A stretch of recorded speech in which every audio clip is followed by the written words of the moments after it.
Bonjour et bienvenue à Finance 360 avec Alexis Demers. Aujourd'hui, nous sommes lundi, le 10 avril 2023 et nous sommes rendus à l'épisode 155 du podcast. Aujourd'hui, premièrement, on est lundi. Règle générale, je fais ça le mardi, mais demain, je suis débordé, donc je n'aurai pas le temps d'enregistrer le podcast. Donc, exceptionnellement, je fais ça lundi. Et dans l'épisode d'aujourd'hui, je vais vous parler premièrement des taux hypothécaires, principalement pour ceux qui doivent bientôt renouveler leur hypothèque.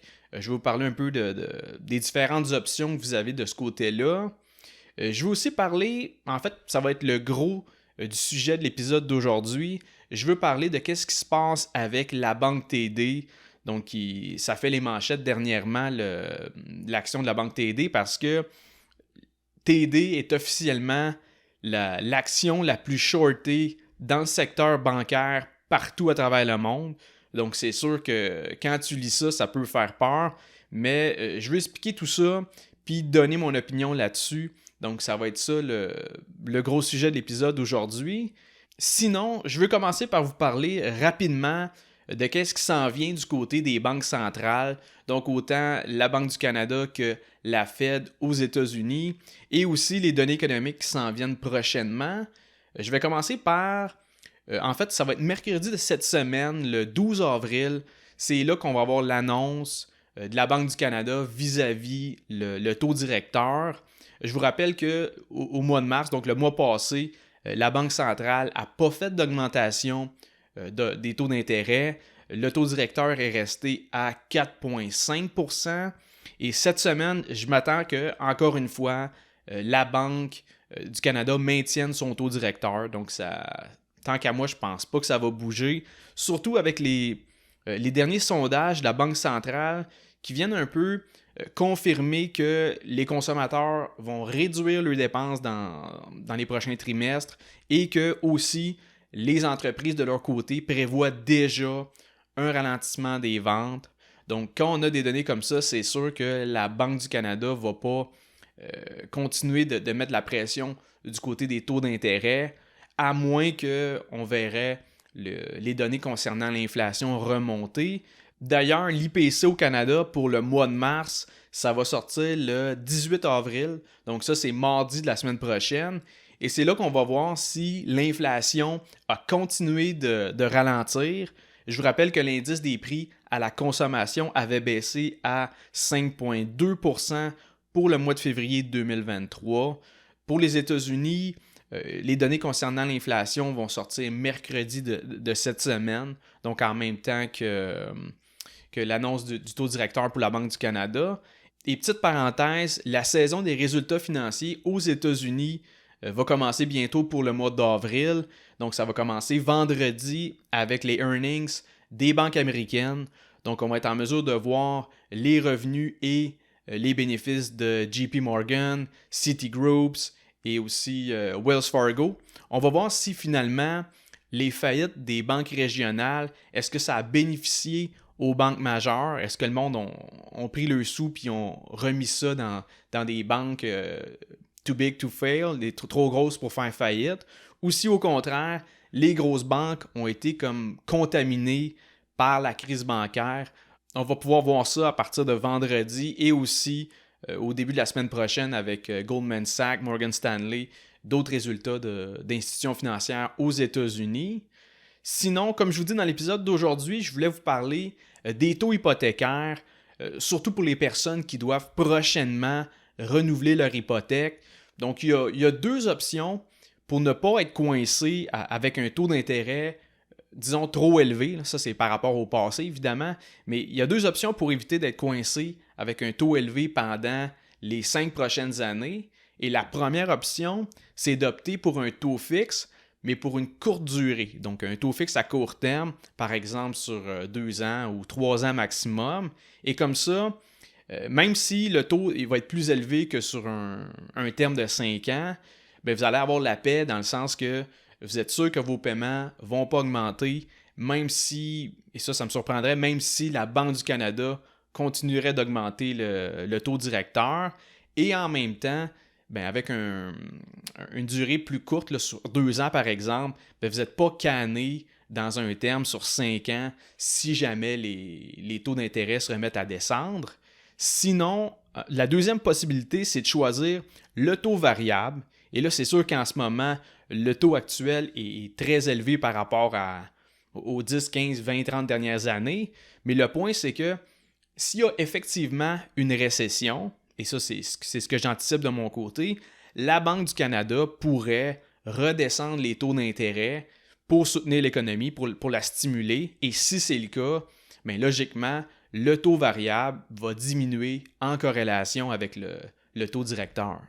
Et si vous voulez mon avis entre les deux options, c'est sûr que moi, ça serait probablement de prendre le taux variable. Encore là, je ne suis pas courtier hypothécaire, puis je ne connais pas l'avenir non plus, mais reste que si je regarde les données macroéconomiques, j'ai l'impression qu'on a atteint le sommet pour le taux directeur au Canada et que s'il y a un ralentissement économique quelque part en fin 2023 ou plus en 2024, ça ne sera pas long que la Banque centrale va assouplir sa politique monétaire en redescendant les taux d'intérêt.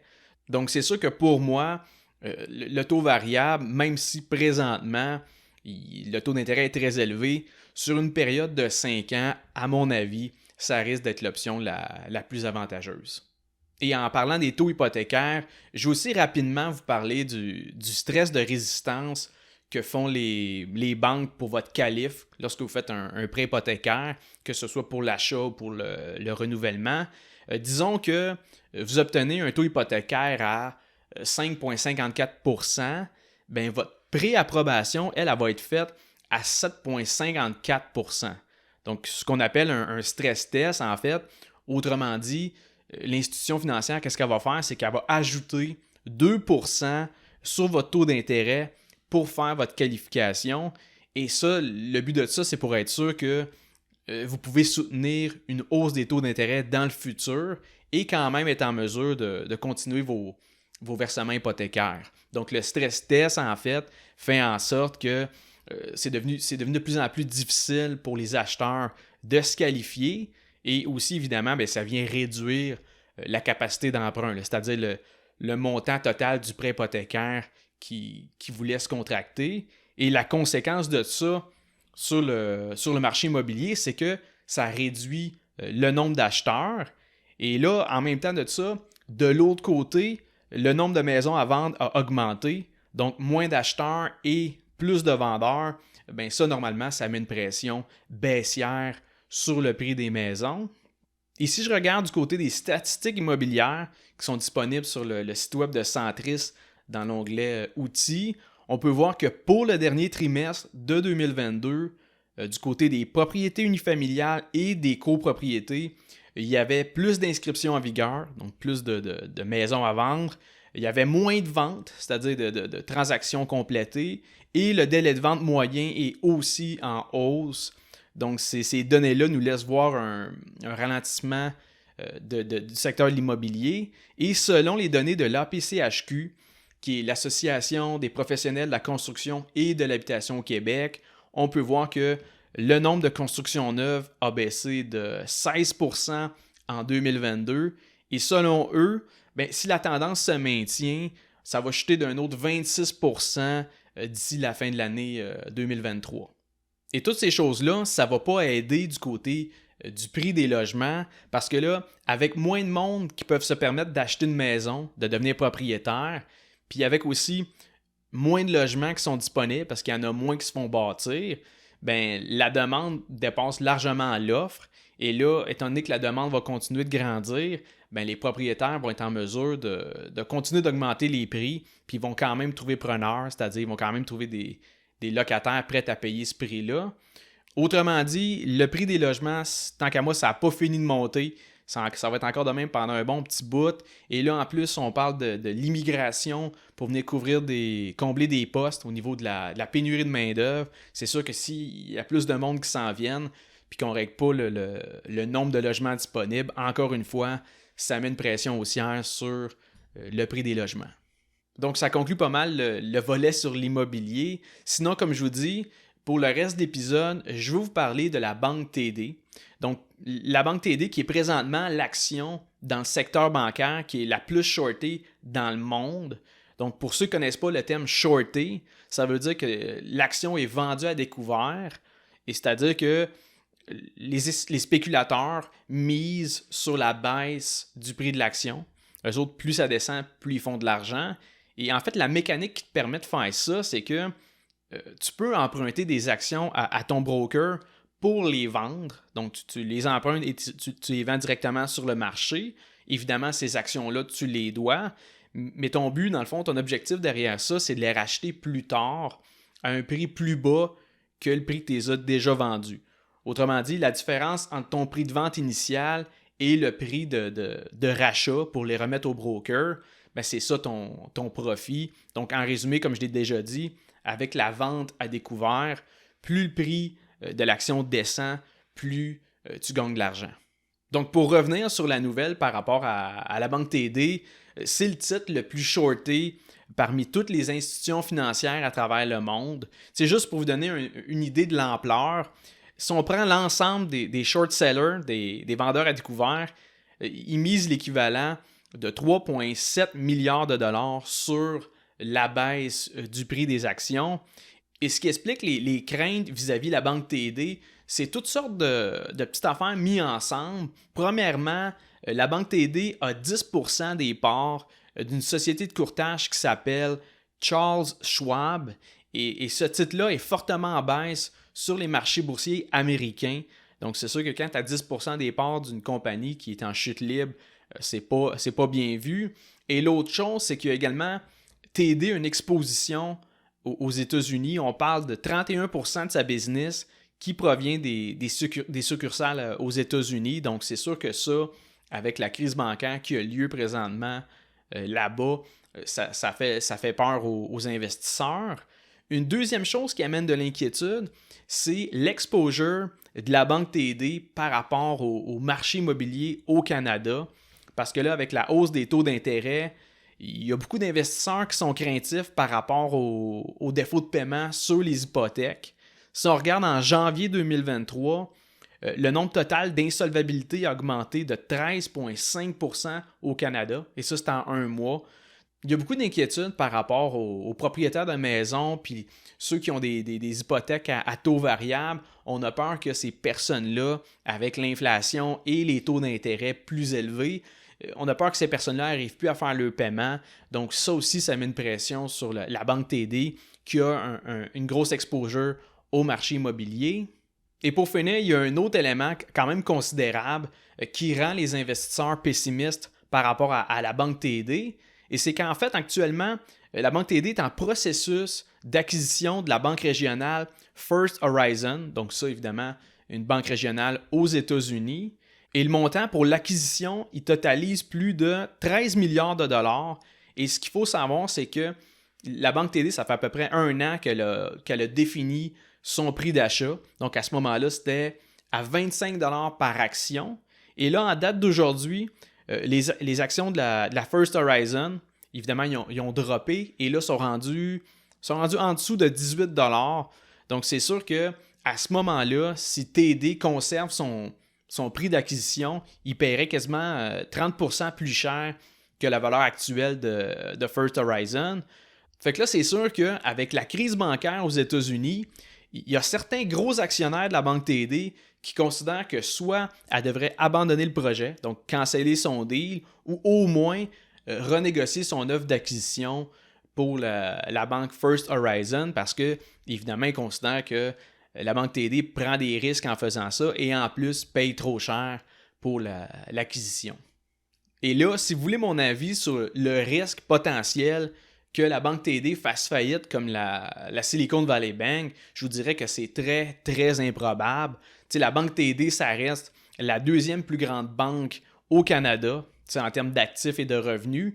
Et la banque TD est juste après la Banque Royale, qui est évidemment en première position. Et la banque TD, en fait, est juste trop grosse pour la laisser faire faillite.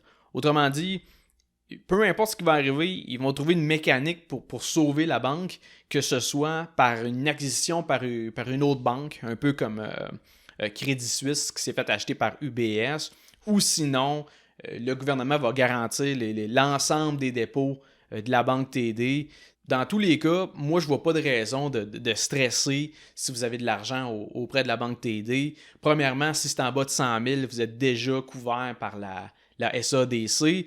Puis de toute façon, comme je vous dis, ils ne pourraient pas laisser la banque TD faire faillite. C'est trop une grande banque pour le Canada. Mais par contre, pour les investisseurs, c'est pas impossible que le prix de l'action continue à baisser parce que les craintes par rapport à la banque TD, ils sont pas complètement absurdes non plus. Mais tu sais, il y a une grosse différence entre une baisse de la valeur, que ce soit la capitalisation boursière ou le prix de l'action. Il y a une différence entre ça et une faillite.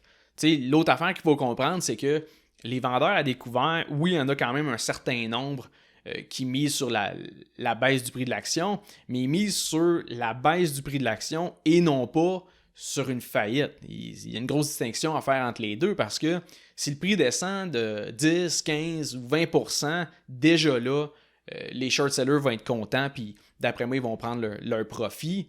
Donc, il ne faut pas associer vente à découvert avec une compagnie qui s'en va nécessairement en faillite. D'ailleurs, malgré les gros titres dans les médias, il faut relativiser le fait que oui, c'est l'action dans le secteur bancaire qui est la plus shortée au monde. Puis oui, c'est vraiment le cas, mais il faut comprendre que le nombre d'actions vendues à découvert, ça représente seulement 3% des actions qui sont en circulation, ce qu'on appelle le float. Et 3%, c'est minime.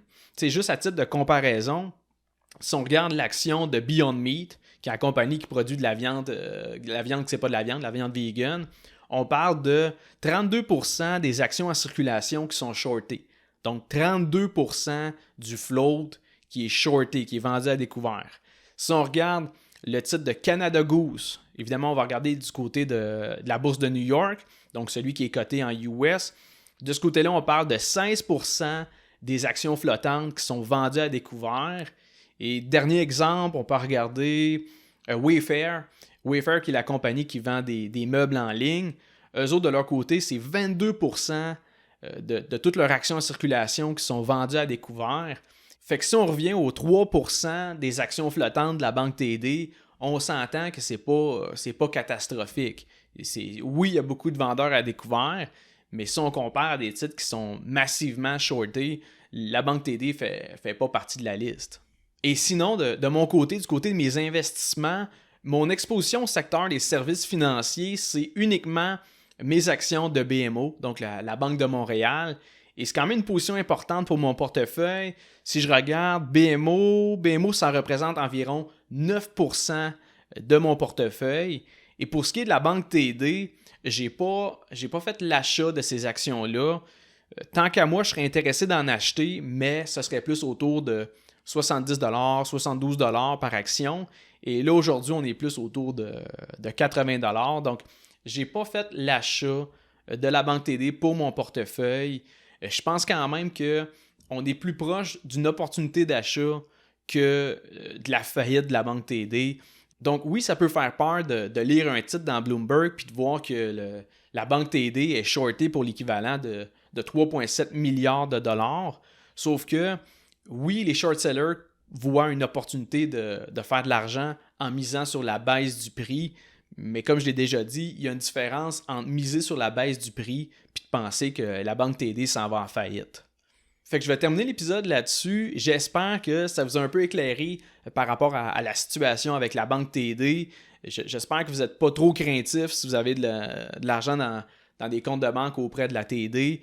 De mon côté, je le répète, je pense pas que les banques canadiennes sont réellement à risque. Je pense pas qu'on se dirige vers une ruée bancaire ou une crise bancaire au Canada. Oui, par contre, ça se peut que dans les prochaines semaines, les premiers mois, il y ait encore des surprises négatives dans le secteur des services financiers. Donc, de mon côté, je suis plus à la recherche d'opportunités d'achat pour le long terme qu'en train de paniquer puis de sortir de mon argent des banques. Donc, je vous remercie pour votre écoute et on se revoit mardi prochain pour un autre épisode de Finance 360.